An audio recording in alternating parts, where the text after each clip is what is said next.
maatiin keenya osoo lubbuudhaan jiranuyyuu dhaaltummaa gahee keenya nuuf kennaa jennee to'ii dirqisiisuu ni dandeenya maatiiwwan keenya. Akkam bultan abukaatoo fi gorsituu seeraa Sinaan Girmaan jedhama. Yeroo baay'ee maalinni ijoolleen maatii isaanii gahee keenya kan dhaaltummaa jechaadha osoo lubbuun isaanii jiru osoo jiraachaa jiranii osoo hin du'in jechaadha. Gahee keenya gahee nu ga'u dhaaltummaadhaan gahee nu ga'u nu kennaa jedhanii to'ii dirqisiisu yeroo baay'ee jechaadha ijoolleen maatii isaanii. Baay'inaan immoo iyyuu maatiin umuriin isaanii xiqqoo ol kan ka'e yoo ta'e nu kennitan malee jedhanii cinqan.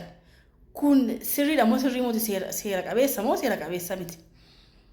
Maalinni namni tokko yookaan immoo mucaan yookaan mucayyoon takka hojii hojjechuu kan hin dandeenye yoo ta'e fayyaa rakkoo fayyaa yoo qabaatte fi rakkoo keessa yoo jiraatte yookaan yoo jiraate qarshii kan nyaataa kan qallabaa jechaadha gaafachuu hin danda'u.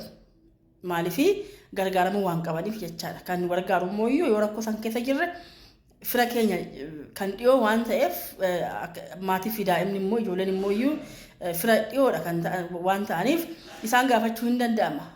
Haa ta'uti malee osoo maatiin keenya lubbuudhaan jiranuu nu qoodaa qabeenya kana dhaaltummaa kana nu qoodaa jennee to'ii maatii keenya cinquu hin dandeenyu. Seerri nuuf hin hayyamu jechaadha.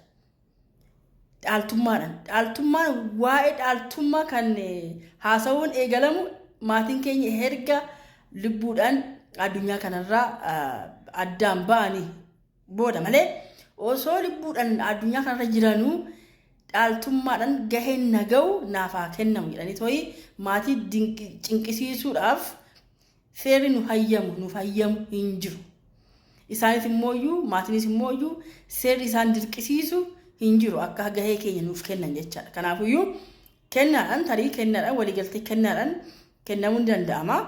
Garuu akka dhaaltummaatti yaadnee to'ii dhaaltummaadhaan kan naga'u jennee to'ii ganaa osoo isaan hin boqatin osoo lubbuudhaan jiranuyyuu maatii keenya cinqisiisuu hin qabnu. Maatiin keenya hundaa'uun harka keenyaan kunuunfamuudha kan qaban malee dhaaltummaadhaan kan nu ga'u nuuf hiraa jennee to'ii kan cinqisiisnu ta'uu hin qabnu jechuudha. Fi seerris immoo kan nu hayyamu jiru isaanis immoo seerri dirqisiisu hin jiru jechaadha osoo hin du'in. Erga du'an dhaaltummaan kan haasa'amu erga boqatanii booda addunyaa kanarraa jechaadha. Erga boqatanii booda malee osoo lubbuudhaan jiranuyyuu waa'ee dhaaltummaa gaafachuun hin danda'amu jedha seerri.